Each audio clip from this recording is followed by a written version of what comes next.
Exchanges have never faced more challenges and opportunities than they do today. John Lothian News sat down with 6 exchange CEOs at the 2014 FIA Boca Conference to talk about their views on 4 main topics: competition, regulation, growth, and technology.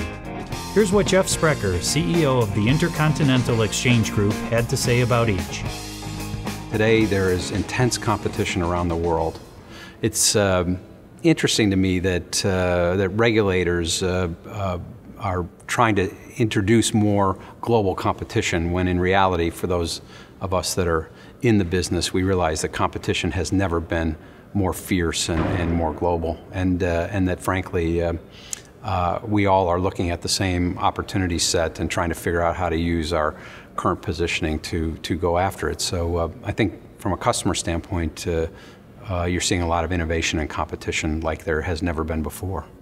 Consolidation comes in waves and for different reasons. In the case of ICE, we decided that we needed geographic diversity and product diversity, but within each of those acquisitions that we've done, we've launched a lot of new products, put new technology in, revamped the businesses so that they're much more competitive than they were when they were standalone. And I think that process will continue, and the creative destruction, if you will, through M&A and through consolidation, joint ventures, should continue. You can't rest on your laurels, and even though a lot of my peers are very large global companies, I think we still all feel that we have failings in some areas that we want to try to shore up, which leads to the M&A. Well, the regulatory change is really affecting our customers, and the challenge for exchanges, clearinghouses, and processors of information is to build the systems and the tools to make it easy for our customers to be in compliance.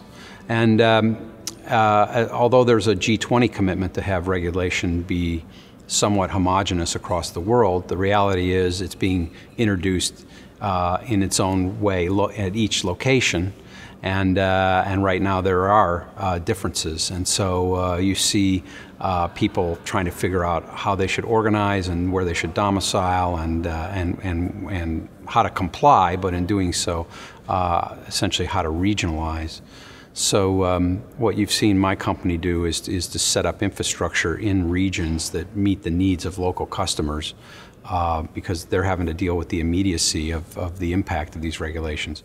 I think it's been an incredibly innovative space in terms of instruments that manage risk and that allow people to exchange risk and hedge contracts. There's an interesting duality in technology right now. On the one hand, we're working to try to make our systems easier to access, easier to understand, and more widely distributed. At the same time, we're trying to put security around them to prevent intrusion and abuse. And those are almost polar opposites, ease of access, but yet heightened security.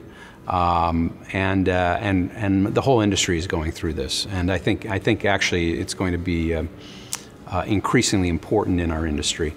There's a lot of third parties that attach to our systems, putting trades in, taking data out, all of which could be weak links. If you look at the recent intrusion at Target stores, it came through a vendor, allegedly, that was hooked to their systems. And so it's no longer good enough to really just know your own platform. You've got to know all the surrounding connections and deal with those. And that's, it's going to be a challenge for us as an industry. I think also as the business has gotten bigger and more important, dealing with higher and higher amounts of capital, it becomes a more interesting target for people that want to do harm. And so we have to heighten our awareness.